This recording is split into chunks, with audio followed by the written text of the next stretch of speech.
Hi everyone, Courtney here with Bionic Blaze clothing. I am a two-time cancer survivor and an amputee. July is Bone Cancer and Sarcoma Awareness Month, and I wanted to talk a bit about the kind of cancer that I had, which was osteosarcoma. A lot of times it happens in major joints like your femur, your tibia and fibula, and the arm bones, the larger arm bones. It's a super rare cancer. It typically happens with teenagers, closer to 16, 17, and a lot of times it happens with boys that are super active. For me personally, I was 18. I was a ballet dancer, super active, and as par for the course, it took quite a while for the cancer to be diagnosed. And this is pretty typical. A lot of times it takes about 6 months for osteosarcoma to be diagnosed because it is so rare and the doctors don't necessarily recognize the symptoms right away. Some of the biggest things that doctors kind of misdiagnose is they'll say it's a bone spur or it's a growth spurt and you're just achy or sore. A lot of times it'll happen closer to your joints. For me personally, it showed up in my shin bone and it was very close to my knee. So because I was a dancer, kind of just attributed it to overworking and growing. So for me personally, it was a long time of dancing on it and just feeling really achy and sore. I went to my regular doctor to have it looked at. They did x-rays and things like that just to see what was going on. They ended up doing an MRI at some point, and unfortunately, I went to a specialist in San Francisco and they misdiagnosed me. They actually didn't even look at my x-rays to see what was going on. The doctor that later diagnosed me told me that if he would have seen those x-rays previously, he would have looked into it further. So it was definitely egregious overlook on that doctor's point. I went about 6 months with it being undiagnosed after that. I don't know how long I had it before. The first initial x-ray, possibly a year or more. But I was 18. I was in college. It was my first semester of college, and I was losing a lot of weight. I was super tired. I was probably 110 pounds. So for someone that's 5'7", that's pretty small. And just sleeping a lot. Just seemingly unhealthy. But I attributed it to like, oh, I'm at college and I'm just working a lot and I'm doing a ton of stuff. So I'm just kind of worn down. It got to the point where I had a bulge on the front of my shin bone right under my knee that was the size of a softball. It was sticking out and I was starting to lose feeling in my foot.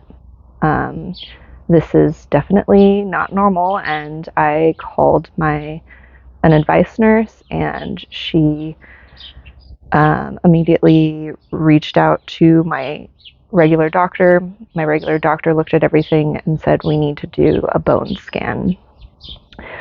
So what a bone scan is essentially what it sounds like. They put you through this platform, and it's actually less claustrophobic than an MRI, but there's a platform where you lay on it, and it's just this piece that kind of slowly goes over your entire body to scan all of your bones. And it actually has a screen right there that you can see as you're laying there. So there was a moment when I was past it going towards my knee, and it was showing this really hot white spot right where all the pain and the bulging was at. So I saw that. I was laying there and I just had a really bad feeling about it. Very soon after, I had a different doctor from San Francisco that called me right away on a Saturday and had me come in to be looked at. And I actually had to stop eating everything because I needed to do an emergency biopsy on my knee. So that was super fast and rushed, and had to drive an hour and a half to get there. And kind of just went through the whole process, and I don't quite remember if I had to stay the night. I don't think I did. And then he called a day or two later to have me come in. So we went in again, and he broke the news to me. So it was definitely super tough. 18-year-old, you find out you have this really rare cancer. And the biopsy looks like it had grown quite a bit over time. And he again looked at my x-rays and saw that there was a lot of growth between the one doctor didn't even look at versus the one that he's seeing now 6 months later. And so he had to, move fast on everything. So that was my initial experience of being diagnosed. And there's a lot of different symptoms that probably could have been caught. But, hindsight's 20/20, and you don't want to overreact on anything, because the likelihood that this is going to happen to you is pretty rare. So I think that that's one of the things that me and my family kind of were thinking in our heads of like, hey, this isn't anything, we're fine. Kind of denial in a way. But once we got the diagnosis, we obviously had to move forward pretty quickly. I believe it was around Thanksgiving time. So the plan was to immediately start me on chemotherapy and just move forward with that, and just try and get the tumor to shrink as much as it possibly can before we had the surgery to remove it. So I had to do all of that around Thanksgiving time, and had to go through all of the really bad chemo treatment, which I'll speak to in a different video of what to expect for chemo and all that stuff. But had a really bad reaction to it, and I had to have a port put in my chest. Is the kind that sticks out, a tube sticks out through your chest. And after the procedure, my lung actually collapsed. So not only was I going through chemotherapy, but my lung completely collapsed. I ended up in the hospital for way longer than expected because of all of that. And just like super traumatic and initial first go at doing all of the process of going through chemotherapy and everything. Obviously, this is my own personal experience. I doubt that something as dramatic would happen to people necessarily. So pushed through on all of that. A lot of the times when you are going through this kind of diagnosis with bone cancer specifically,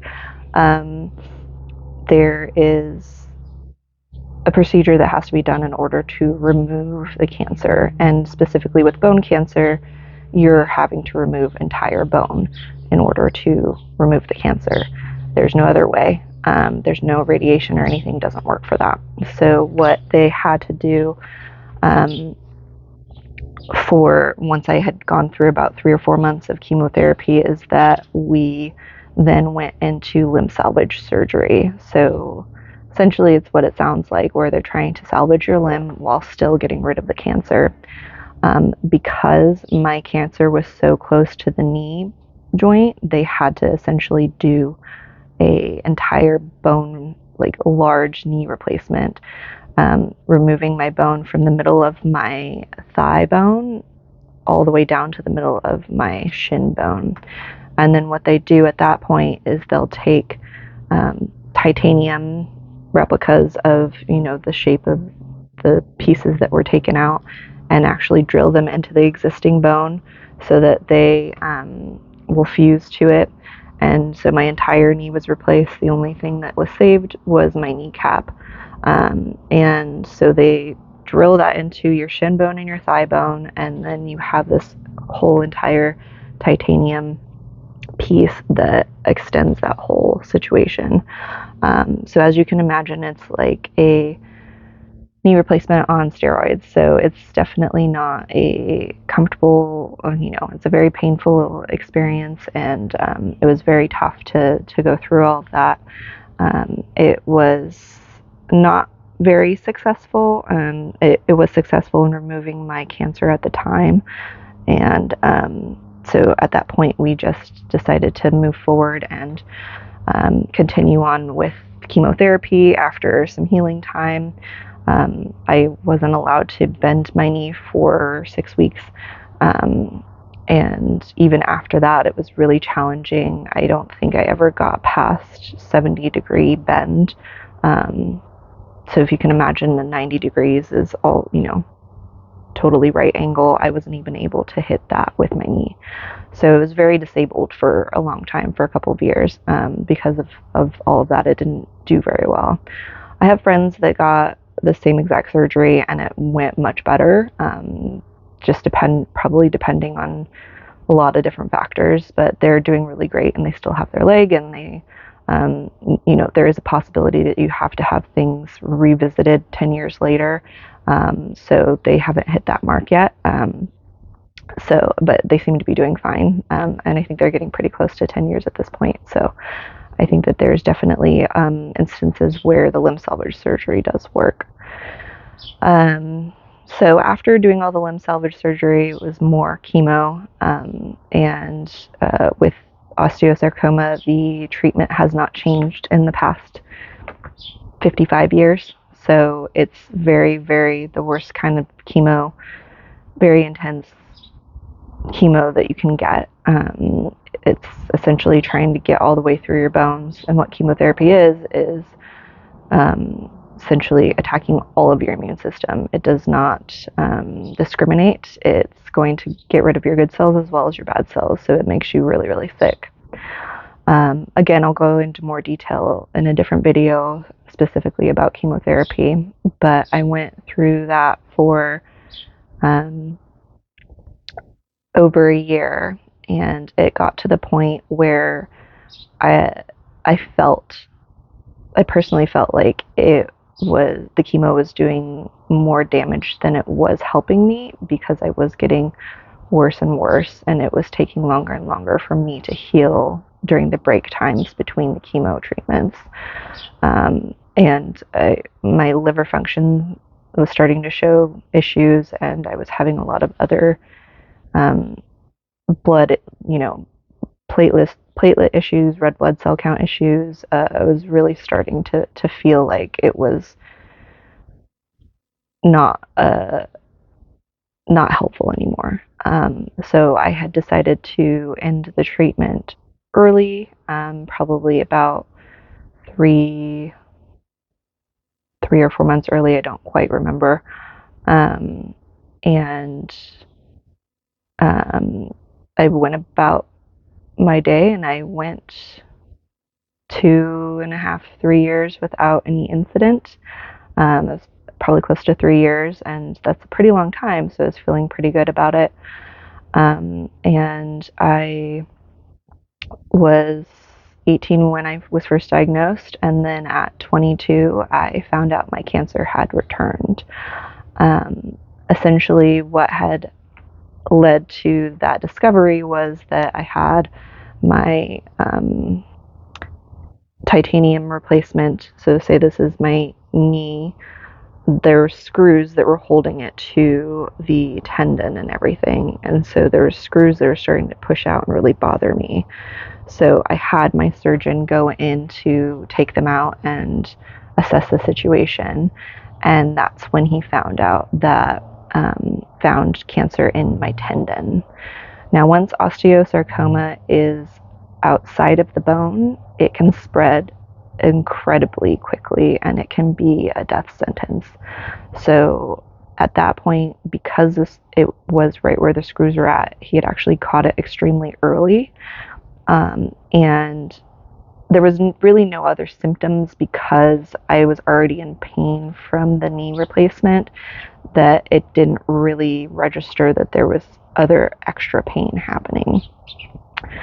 So he opened me up, he looked through everything, he did a biopsy on it and found that it was, in fact, the cancer returned. So then at that point, it was lose your leg or lose your life. So obviously a super hard decision to make, and I will make a different video about becoming an amputee and what all that entails. But it was definitely one of the hardest decisions to make. And I think that it was the right decision at this point. Obviously, looking back, it's been almost 15 years. It's been 15 years, so I'm definitely grateful for my decision, but I did have to decide to amputate. So it seems like an extreme. It seems like, oh, well, could you have done something else? And at that point, no, because it was in my tendon. So once it gets into your soft tissue, Ewing sarcoma is a really, really strong cancer, which is a tissue sarcoma. So it's very similar acting as that. Once it's outside of the bone, it can spread really fast. So there is a lot to still be discovered with this cancer. And again, the treatment hasn't changed in 55 years. So even though it seems barbaric, amputation was the only option. So even though the entire cancer was completely gone after my above the knee amputation, we still had to go through about 6 months of chemotherapy. I went through it, and I think I finished with 6 months left of my college career. So I went back to school. I had to get all the prosthetics and everything, which I'll talk about later. Had to go through all the prosthetic process and getting back to school and everything, and just the challenges that go through that. But I made it through, and as of June 25th, I've been 15 years cancer free. So it's definitely, the journey is different for everyone. Some people catch it early, some people don't, and it's just one of those things that, like, you really have to rely on the doctors to know what they're talking about, and even specialists, like in my instance, completely misdiagnosed me the first time. So it's definitely challenging, and I found it really tough because at the time there wasn't really any forums, and there wasn't Instagram or anything, and Facebook was pretty new, so it was all very hard to find community. So I'm hoping that this leaves a little bit of a space for people to come and talk and have a conversation. I will definitely be recommending different support groups that I found throughout the years, and a lot of different times and instances where there can be opportunity to help others as well. So I look forward to speaking more to it, and I hope this gives some insight to what osteosarcoma can look like. Again, everyone's story is super different, and I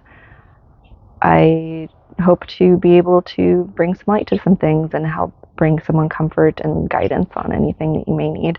Obviously, I'm not an expert on everything, but I am an expert on my own personal experience. So thank you everyone for listening to my story. I will be making more videos as we go along, and I hope to bring more awareness to bone cancer and sarcomas.